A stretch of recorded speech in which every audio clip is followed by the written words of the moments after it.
Now let's delve into this specific thing.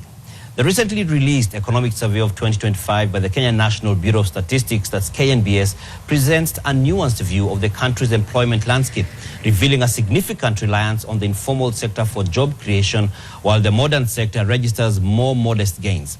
The report paints a mixed picture of progress and persistent challenges in the nation's quest for widespread employment.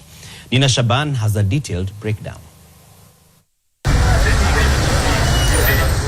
The Kenyan economy recorded 782,300 new jobs in 2024, with the informal sector contributing 703,700 jobs, a staggering 90% of all new employment outside of small-scale agriculture.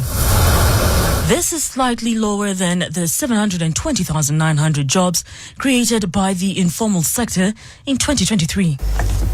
The Federation of Kenya Employers says there is a noticeable gap between education and training in the job market. Young people need to be future ready. This calls for strategic investment in skilling, reskilling, and upskilling. We must constantly ask ourselves this question: what are we training our young people for? Education and training must move in step with the needs of the job market. And I can tell you there's a huge gap between the needs of the job market and what is happening in our learning and education institutions.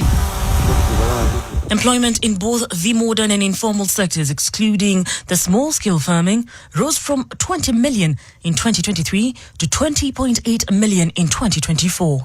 In the modern sector, job creation grew by 2.4%, with 78,600 new jobs. The number of self-employed and unpaid family workers also rose by 1.8% to 175,000 jobs. In terms of sectoral performance, a private sector wage employment increased by 2.1%, down from 3.3% in 2023. Leading private industries included manufacturing by 15.9%, agriculture, forestry and fishing by 14.1%, and wholesale and retail trade at 12.6%. Employment in accommodation and food services saw a 6.1% growth, reaching 102,900 workers.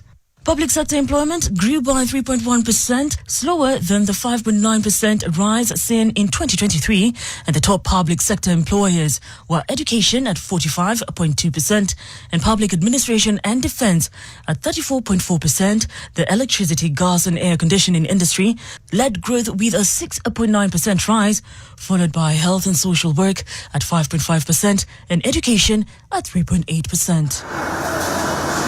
On the earnings front, the nominal wage bill rose by 7.2% to almost 3 billion shillings. The private sector led this growth with a 7.7% increase to 2.12 billion shillings, while the public sector wage bill grew by 5.8%, accounting for 29.4% of total wage payments.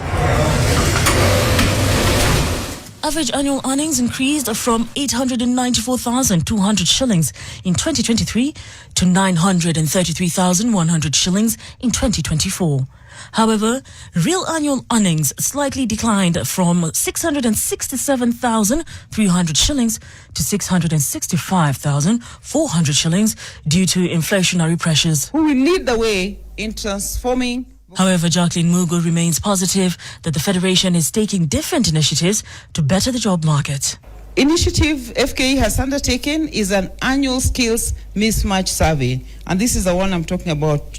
In an effort to understand the dynamic nature of the job market and identifying the key gaps that inform the development of skills in our country.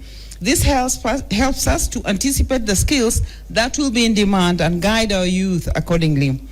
Secondly, in our commitment towards bridging the gap between the classroom learning and the real demands of the labor market, FKE, in partnership with GIZ, who just spoke before me, is proud to be implementing the dual training program across various TVET institutions in this country.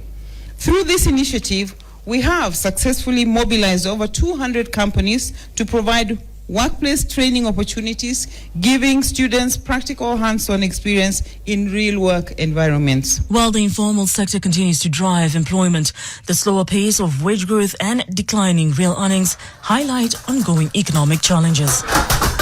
Nina Shaban, NTV.